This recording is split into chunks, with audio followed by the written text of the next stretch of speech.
Welcome back to Ball Pythons A through Z. I'm Stack, and today we're going to be talking about basic handling procedures for your ball python. Ball pythons by nature are pretty skittish and shy creatures. Their name comes from the tendency for them to roll up into a ball and to tuck their head into their coils when threatened. But if you handle them well and you handle them consistently, they can actually make quite friendly and quite tame pets. Now, when you approach a ball python and when you go into their container to go pick them up, you always want to approach from the front. You don't want to ever surprise a ball python. You don't want to come up from behind and nab them out of their container. It'll really stress them out, and it won't create a very good connection of trust with your pet. What you want to do is you want to approach them from the front, make sure they can see your hand, let your hand sit there for a second or two, and then gently move around the side to pick them up nice and gently.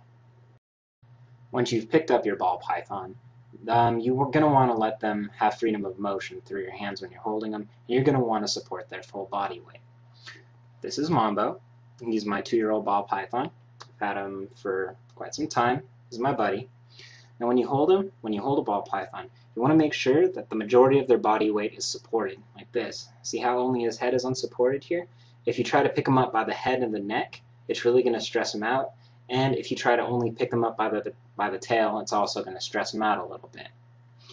And when you're handling a ball python, you're going to notice a tendency for them to want to squeeze and wrap their tail around something, and this is pretty normal. They want to feel secure, they want to feel safe, like they're not going to drop.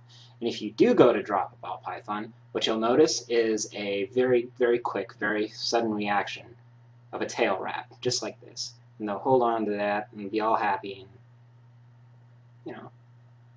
feel secure, feel safe. That's what you want. At the same time, allowing that freedom of motion for them to do whatever they want, and you'll have a nice happy snake and you'll have a good handling session.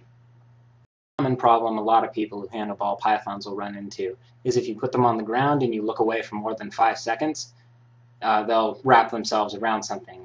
This is very common with wires, getting behind TVs and couches. They're fast. You got to kind of keep an eye on them. This guy, you have to unwrap him quite frequently from a lot of stuff.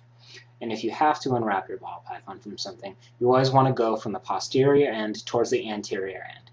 That means unwrapping their tail first and not messing with their head. It really stresses out ball pythons if you mess around with their head too much. Like in my previous video I mentioned the nose bonk and the head reaction, just like that. They really don't like it.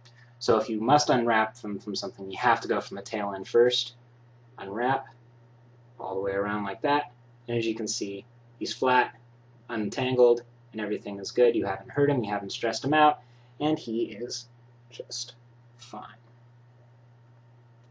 This next little bit should seem like common sense, but when you're feeding a ball python, handling is very important. You want to do 2 things to keep yourself safe. One is to never feed them inside of their container.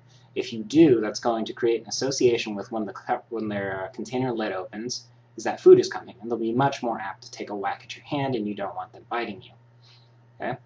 The second thing is, when you feed them, you want to be able to keep your hands clear. And that means using tongs to dangle the mouse, or a pair of chopsticks, or tweezers, or pliers, whatever you happen to have on hand to keep yourself safe and to keep your hand away and your smell unassociated with that food. The last thing I want to talk about in this video is the importance of frequent handling. The more you handle your snake, the better off it's going to be, the more associated with your smell it's going to become, the more familiar it is with you, everything will be great. This means taking it out at least once a day, handling it for 15 to 30 minutes, and then placing him back into his container where he can go hide under something and feel safe. This continued routine will allow him to be more comfortable with you and less likely to be aggressive.